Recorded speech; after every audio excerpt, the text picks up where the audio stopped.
Islamic architecture پہ research اور study اور آپ کے ریسرچ پیپرز کافی زیادہ ہیں, تو آپ نے اسپیسیفکلی اسلامک آرکیٹیکچر کو ہی چوز کیوں کیا؟ جب آپ پی ایچ ڈی کے لیے جاتے ہیں نا تو پھر آپ کا جو فیلڈ ہے وہ لمٹ کرنا پڑتا ہے. لیکن وہی نا, پھر آپ نے اسلامک کو کیوں چوز کیا؟ ایک تو یہ کہ میں یو ای ٹی میں پڑھانے سے نا, میں یو ای ٹی میں رہا, پھر وہاں پروموٹ ہوتا پروفیسر بن گیا, ڈین بن گیا, پھر ریٹائر ہوا. اس رسنا میں میرا آرکیٹیکچر سے بڑی دلچسپی پیدا ہو گئی. لیکن اس دلچسپی کے ساتھ ساتھ ایک اور جو دلچسپی جس میں پیدا ہوئی وہ تھی کیلیگرافی. اب کیلیگرافی اور آرکیٹیکچر کا بڑا آپس میں چولی دامن کا ساتھ ہے. تو میں نے پھر وہ, لیکن کارٹونز کا نہیں ہے. کارٹون کا نہیں ہے وہ تو اس طرف تو بعد میں آئے. تو وہ جب یہ لنک ہوا تو مجھے الٹیمیٹلی میرا جھکاؤ جو تھا اسلامک آرکیٹیکچر کی طرف سے ہو گیا. مطلب آپ کس چیز سے انسپائر ہوتے تھے؟ اسلامک کیلیگرافی میں تو تھا, لیکن آپ کے ویژولز میں کیا چیز تھی؟ میرے ویژول میں 2-3 چیزیں تھیں. ایک تو جو جیومیٹرک پیٹرنز ہیں ہمارے بلڈنگ پہ وہ بڑا انسپائر کرتے ہیں, اور جیومیٹرک جو ہے جس طرح مینیج کی ہوئی ہے ہمارے میسنز نے, ہمارے پینٹرز نے, آرٹسٹوں نے بلڈنگز پہ, چاہے وہ فریسکوز ہیں, چاہے وہ کارڈ ورک ہے, چاہے انلے ورک ہے, چاہے وہ پیٹراڈورا ہے, تو اس میں مطلب ایکسلڈ ان ایوری فیلڈ. تو ایک تو وجہ یہ تھی. دوسرا, جب کیلیگرافی میں نے اسٹڈی کرنا شروع کیا تو میں نے کہا یہاں تو لوگوں کو پتہ ہی نہیں, وہ ایسے کہہ دیتے ہیں جی یہ ثلث ہے اور یہ فلاں ہے اور یہ فلاں ہے, پتہ ہے نہیں انہیں کسی چیز کا. تو میں نے جب اسٹڈی کرنا شروع کیا تو میں نے کہا جس کو یہ کوفی کہتے ہیں, تو کوفی کے تو خود اپنے 15-16 قسم کے خط سٹائل ہیں. تو پڑھتے پڑھتے بس ادھر چلے گئے, اور کیلیگرافی کی طرف اور آرکیٹیکچر کی طرف. تو اس طرح ادھر انٹرسٹ ڈیولپ ہو گیا. پھر وہ مجھے جو سپروائزر ملا, یہ میں کہتا ہوں معجزہ ہے اللہ کا, وہ اس قدر اچھا تھا, پرشین بھی جانتا تھا, عربک بھی جانتا تھا, اردو بھی تھوڑی بہت بول لیتا تھا. اور یہ دیکھیں کہ میں, چونکہ میرا ایریا جو ریسرچ کا تھا وہ پاکستان تھا, پاکستان کے مانومنٹس. 2 دفعہ وہ میرے ساتھ آیا پاکستان, اور مجھے وہاں سے فنڈز دلا کے, یعنی اتنا فنڈز بھی دلائے کہ چلو پاکستان چلتے ہیں, جو مانومنٹس ہیں دیکھ کے آتے ہیں. تو اس طرح کے لوگ ہیں بار سپروائزر. تو ہمارے یہاں جو پینٹر ہے تو پینٹر ہی ہے, جو گرافک ڈیزائنر اس سے کچھ اور آتا ہی نہیں ہے. بینگ آرٹسٹ, آپ کو پاکستان کے مانیومنٹس میں سب سے زیادہ جو ہے انسپائرنگ کیا کون سا مانیومنٹ لگتا ہے؟ جب ہم آئے نا پاکستان میں سپروائزر کے ساتھ 2 دفعہ, تو ایک وزٹ میں ہم چلے گئے مسجد وزیر خان. اچھا, وہ اتنا انسپائر ہوا اس کی ڈیکوریشن سے, اس کی انسکرپشن سے, اس کے ڈیزائنوں سے, کاشی کاری سے, بڑا خوش ہوا وہ. ہم نے سارا دن وہاں گزار دیا. تو اس کے پاس کوئی 10-15 رول تھے کیمرے, اس دن تک رول پڑتے تھے ان دنوں میں, تو وہ سارے اس کے ختم ہو گئے. بڑا خوش ہوا وہ. اچھا, اگلے ٹرپ میں ہم چلے گئے ادھر ملتان میں, رکن الدین عالم کے مزار پہ. وہاں تو اس نے 15-20 رول ختم کیے, پھر اور منگوائے. یہ جو آپ پی ٹی وی کا پروجیکٹ کر رہے تھے, جی, تو اس نے پھر اور منگوائے. مطلب اتنا چھوٹا سا مانومنٹ لیکن اتنا کمال کا مانومنٹ ہے. یعنی میں اگر آپ کو بتاؤں نا کہ اس کی جو دیواریں ہیں اس کے اندر سیڑھیاں اوپر چڑھتی ہیں, دیوار کے اندر, اور دیوار کے اندر ہی ان سیڑھیوں کا یو ٹرن ہے. آپ امیجن کر سکتے ہیں کہ اس وقت کے بلڈر کیا ہوں گے. آپ اوپر تک چلے جائیں. میں نے جیسے اگر آپ جتنی بھی ہسٹوریکل پلیسز دیکھیں تو ان کی بلڈنگز جو ہیں وہ بڑی سائنٹیفک جو ہے نا وہ نجی کمال ہے, اور ارتھ کو ایک پروف ہیں, اتنی ریزیلینس ہے ان میں. جن کے پاس کوئی انٹرنیٹ نہیں تھا, کچھ کوئی نہیں, ان کے پاس ورلڈ وائڈ ایکسپوجر نہیں تھا, اس کے باوجود اتنا وہ انٹیلیجنٹلی انہوں نے چیزیں مینیج کمال کی بہت ایک دنگ رہ جاتے ہیں آپ. جیسے میں اپنے اسٹوڈنٹس کو بھی کہتا ہوں نا, آپ مثلا ایران کی مسجدوں کو دیکھیں تو گنبدوں پہ جو ڈیزائن بنے ہوئے ہیں جیومیٹرک پیٹرن, وہ جو گنبد اوپر جاتا ہے وہ پیٹرن چھوٹے ہوتے چلے جاتے ہیں. آج کل جتنی مسجدیں بنی ہیں آپ کسی پہ دیکھ لیں, کسی پہ ڈیزائن نظر نہیں آئے گا, کیونکہ ہمارا آرکیٹیکٹ, ہمارا پینٹر, آرٹسٹ مینیج نہیں کر پاتے اس سرفیس پہ ڈیکوریشن کو. تو یہ دیکھیں وہ بغیر کسی کمپیوٹر کے کتنی ایکیوریسی ہے ان کے کام. اور اب تو شاید یہ ختم ہوتا اب تو ختم ہے کہ سارے گنبد گنجے ہیں, اب سارے گنبد گنجے ہیں نا. دیکھ کوئی مسجد لے لیں, کسی گنبد پہ آپ کو کچھ نظر نہیں آئے گا, کچھ نظر نہیں آئے گا. تو مطلب کنٹریبیوٹ ہم نے نہیں کیا اتنا جس طرح ہمارے پرانے اسکالرز کر گئے ہیں. آرکیٹیکچر کے ساتھ ساتھ جب آپ کو کیلیگرافی کا شوق ہوا تو کیا آپ نے خود کیلیگرافی بھی کی؟ کیلیگرافی کی نہیں, لیکن جب کیلیگرافی پہ میں نے ایک کتاب لکھی تو پھر مجھے کیلیگرافی کرنی پڑی. لیکن میں نے اس طرح کیلیگرافی نہیں کی. میں نے جب میں نے ڈیفائن کر رہا تھا کہ اس طرز خطاطی میں لفظ کیسے بنائے اس وقت کے جو ایکسپرٹس تھے. پھر میں نے ان کو ایگزامن کیا اور ان کے انالیسس کی، اس طرح میں نے کام کیا. اچھا، آرکیٹیکچر اور آپ کا جو کارٹونز کا تھا جی کام، تو یہ پھر آپ کی جو شہرت ہے وہ زیادہ تر آپ کو کارٹونز کی وجہ سے ملی؟ اس سے ملی اور شوکت محمود کے طور پہ بھی ملی. میں نے دونوں طرف سے ہے، دونوں اللہ کی لیکن آپ دین کی ہے. زیادہ جو شرارتی کارٹونز ہیں ہاں کارٹون ہاں اس کی وجہ سے بھی ایک وجہ شہرت بنی ہوئی یقیناً طور پہ، خاص طور پر جب اخباروں میں کارٹون چھپنے شروع ہو گئے تو یہ بھی تھا. لیکن دوسرا سلسلہ جو تھا ایز اے اسکالرشپ، جو میری کنٹریبیوشن رہی آرٹیکلز میں، اس نے بھی کافی مجھے کہنا چاہیے نام میرا بنا اس کی وجہ سے. تو ابھی بھی میرے اسٹوڈنٹ کہیں چلے جاتے ہیں تو اگر ان کو پتہ چلتا ہے کہ یہ اس شوکت محمود کا اسٹوڈنٹ ہے تو وہ اس نام کی قدر کرتے ہیں.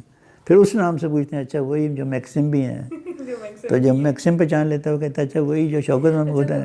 سر آپ کے کارٹونز میں نے دیکھے ہیں اور بلکہ میں ریگولرلی فالو کرتی ہوں.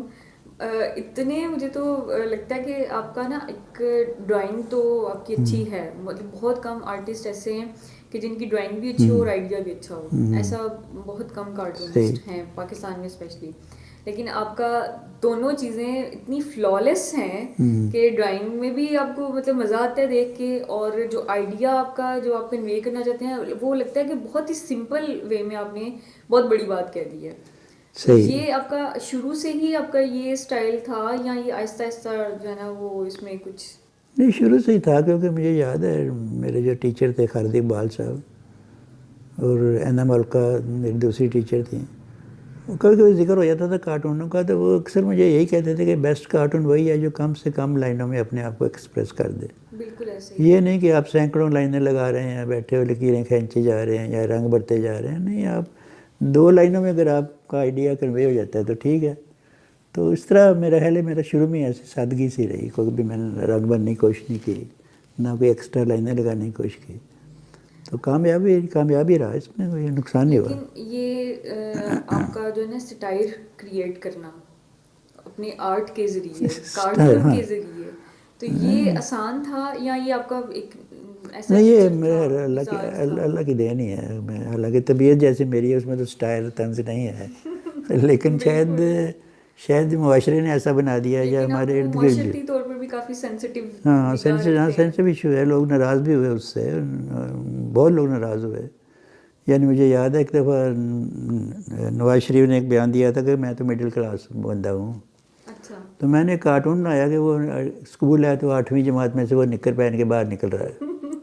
تو وہ چھپ گیا اور چھپتے ہی نواز شریف نے شکایت کر دی نظامی صاحب سے. نظامی صاحب نے مجھے طلب کر لیا کہ یہ تم نے کیا بنایا ہے. میں نے کہا جی آپ نے اپروو کیا تو چھپا ہے، اگر آپ اپروو نہ کرتے نہ چھپتا. تو مطلب ہمارے جو ہیں سیاستدان وہ برداشت نہیں کرتے سٹائل اپنے آپ پہ. حالانکہ باہر اگر آپ کارٹون بنائیں تو وہ اپریشیٹ کرتے ہیں. جیسے تھیچر کا مجھے یاد ہے یا چرچل کا مجھے یاد ہے، وہ کہتا ہے جب جس دن میرا کارٹون نہ ہو میں سمجھتا ہوں میں ان پاپولر ہو گیا. اچھا. یعنی ان کی اسٹیٹمنٹ ہے. ہمارے یہاں جس کا کارٹون بنائے وہ ناراض ہو جاتا ہے. تو بڑے لوگ ناراض ہوئے، خاص طور پہ داڑھیوں والے اور یہ وہ. صحیح ہے. لیکن آپ نے شرارتیں بھی تو ایسی کی نا.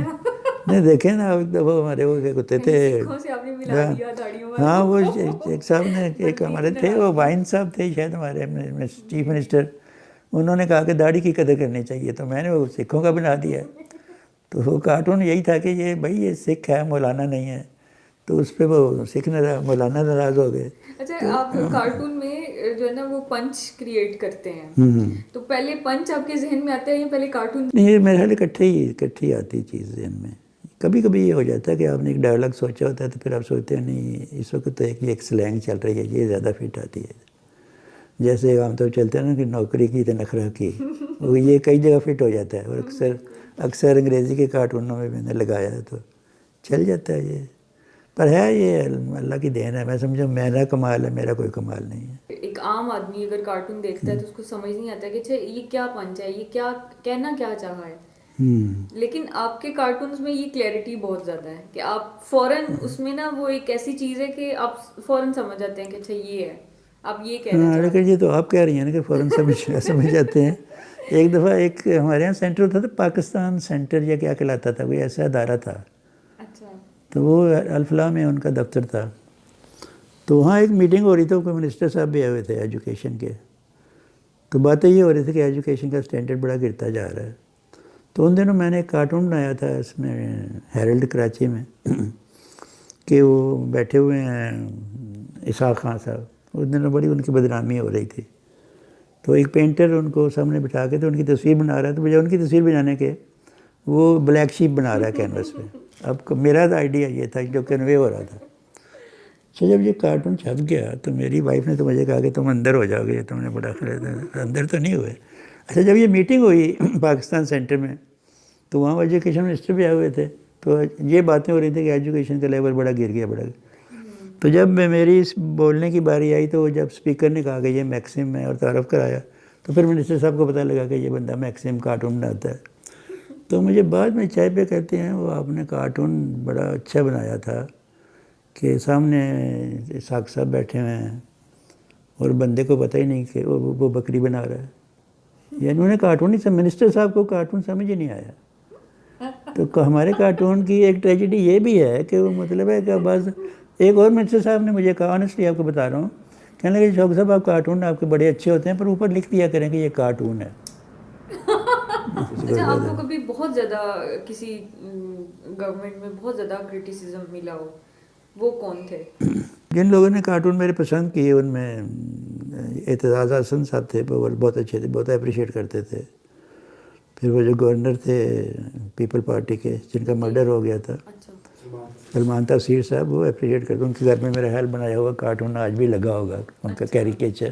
لیکن ادروائز نہیں، کارٹون خوش نہیں ہوتے. ہمارے جو پولیٹیکل ایلیٹ ہے نا وہ نہیں خوش ہوتی بالکل بھی نہیں، بالکل انجوائے نہیں کرتے، بالکل اچھا انجوائے نہیں کرتے. ڈکٹیٹرشپ میں زیادہ ویسے آپ کو کرٹیسزم ملا یا آپ کو ڈیموکریسی میں ملا؟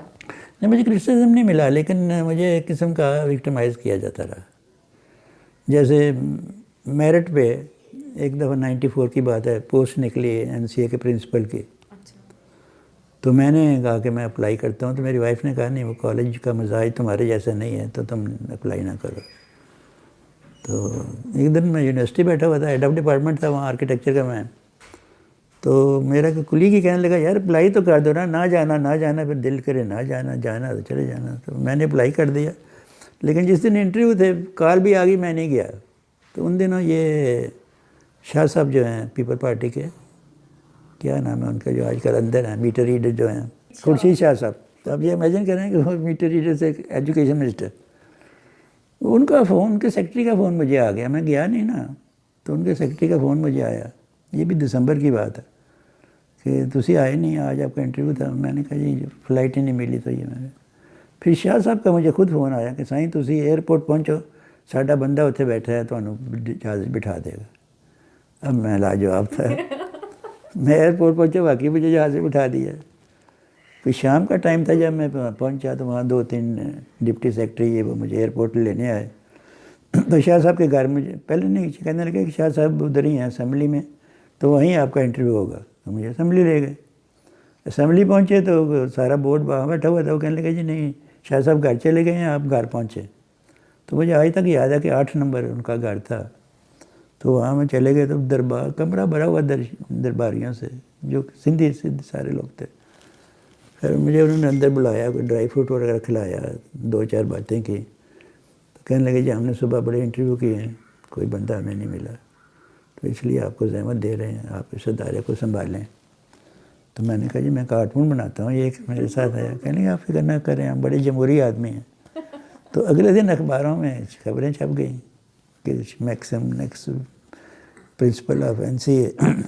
تو پھر کیا ہوا کہ وہاں NCA میں ایک لابی تھی، سلیمہ ہاشمی اینڈ کمپنی، یہ بڑے بے نظیر کے قریب تھے. انہوں نے اپنے یوز کر کے انفلوئنسر، ان کی بہن ٹی وی میں بھی تھی، انہوں نے کوئی انٹرویو وغیرہ کیے بے نظیر کے. ہاں کوئی میری فائلیں بنائی کارٹونوں کی پیپل پارٹی کے خلاف. تو وہ پرنسپل بن گئی، ہم ویٹ ہی کرتے رہے. اب میں کہتا ہوں کہ سلیمہ ہاشمی کی کیا کوالیفیکیشن تھی اس وقت. ایڈورٹیزمنٹ میں آپ کہہ رہے ہیں کہ فائن آرٹس کا بندہ ہو، آرکیٹیکچر کا ہو، اس کو پریفرنس دیں گے. اگر PhD دو تو اور پریفرنس دیں گے. سلیمہ ہاشمی کے پاس ان تینوں میں سے کچھ بھی نہیں. سر کارٹونز جو ہے وہ ایکسپریشن کا اتنا پاورفل ٹول ہے کہ کیا ہم ابھی تک اسے وہ یوز کر پائیں اس پوٹینشیل کے ساتھ جس طرح ویسٹ میں جو ہے وہ کارٹون کو ایز ایکسپریشن لیا جاتا ہے؟ نہیں کر پائے، نہیں پائے۔ میں اب بھی کہتا ہوں کہ پاکستان میں صرف ایک میں واحد کارٹونسٹ ہوں یا تھا جس نے سب گورنمنٹ پہ بھی کرٹیسائز کیا ہے اور جو تھی اچھی چیز تھی فیور کی ہے۔ بلکہ میں تو یہ کہتا ہوں کہ کارٹونسٹ ایک ایسا باشندہ ہے جو الیکشن نہیں لڑتا لیکن پیپل کا ریپرزنٹیٹیو صحیح ہوتا ہے، ان کی جو لوگوں کی شکایات ہیں، ان کے جو خیالات ہیں، ان کی جو فیلنگز ہے اس کی ترجمانی وہی کرتا ہے۔ شریف فیملی کا کیا ابھی تک کیا وہ ناراض ہیں آپ سے؟ شریف فیملی خوش آمد کر لیں، وہ خوش ہیں، نہ کریں ناراض ہیں۔ شریف فیملی تو بڑی فلیکسیبل ہے، وہ تو اتنی فلیکسیبل ہے اس کی حد ہی کوئی نہیں ہے۔ ابھی جو پی ٹی آئی گورنمنٹ ہے ان کے بارے میں آپ کی کیا رائے ہے؟ ان کے خلاف ایک بہت بڑی لابی کام کر رہی ہے پاکستان میں، اور لابی بھی ساری جرنلسٹ کی ہے mainly. Most of the journalist جو ہیں وہ بکے ہوئے ہیں، یہ مطلب بڑی سیدھی سی بات، سب بکے ہوئے ہیں۔ تو مطلب حد گراوٹ کی تو انتہا ہو چکی ہے، تو اس ملک کو اوپر اٹھانا بڑا مشکل کام ہے۔ کیا عمران خان اٹھا سکیں گے؟ عمران خان کو اگر سپورٹ مل جائے تو اٹھا لے گا، لیکن اس کا سپورٹ کرنے والے جو ہیں وہ ساتھ جو بیٹھے ہوئے ہیں وہی ہیں جو کوئی پیپل پارٹی میں تھا، کوئی نون میں تھا۔ اگر آپ نے عمران خان کو ایک سجیشن دینا ہو تو آپ کیا کہیں گے ان سے؟ میں ان سے یہی کہوں گا ڈٹے رہو، کوئی نہیں، برے وقت آتے ہیں قوموں پہ۔ منڈیلا کی بڑی مثالیں دیتے ہیں، اس نے کتنا عرصہ جیل میں کاٹ دیا، خمینی نے دیکھا کتنا عرصہ جیل میں کاٹ دیا۔ سر لاسٹ ورڈز، آپ پاکستان میں آرٹ کا کیا فیوچر دیکھتے ہیں؟ اچھا، یہ آپ کا سوال بڑا اچھا ہے۔ ہمارا جو آرٹ ہے نا پاکستان میں، اس کے اندر ایک مافیا ہے۔ آرٹ میں بھی مافیا ہے؟ آرٹ میں بہت بڑا مافیا ہے، اور دو مافیاز ہیں۔ میں ایک اکثر کہتا ہوں دو مافیا ہیں۔ اگر آپ ایک مافیا میں ہیں تو آپ کو ہر جگہ پروموشن ملے گی، آپ کا اخباروں میں بھی ہوگی، آپ کی نمائش بھی ہوگی۔ دوسرے مافیا میں ہیں پھر بھی آپ کو ملے گا، اور اگر آپ ان دونوں میں نہیں ہیں آپ کو کوئی پروموٹ ہی نہیں کرے گا۔ اور یہ مافیاز 1 اور 2 کون ہیں؟ ہاں، یہ آپ سننے والے جو سنیں گے ایک دم سمجھ جائیں گے کون سے دو مافیا ہیں۔ ان دونوں کے علاوہ مطلب آرٹ کی پروموشن ہے کیا؟ فراڈ سے فراڈ بھی یہاں بہت بڑا آرٹسٹ بن جاتا ہے، اور بڑے سے بڑا آرٹسٹ یہاں فیل ہو جاتا ہے۔ اب صادقین کو میں نے دیکھا ہوا ہے کہ وہ قرآن آیت لکھ رہے ہیں اور شراب پی کے ان کا پیشاب بھی نکل رہا ہے۔ تو میں نے ایک دفعہ رمضان میں ان کا یہ ذکر کیا تو لوگ مجھے مارنے کے لیے آ گئے۔ تھینک یو سو مچ سر۔ ابھی ہمارے پاس سوال بہت زیادہ ہیں اور باتیں بہت زیادہ ہیں، لیکن ہمارا وقت کیونکہ محدود ہے تو انشاءاللہ آپ سے تھینک یو سو مچ۔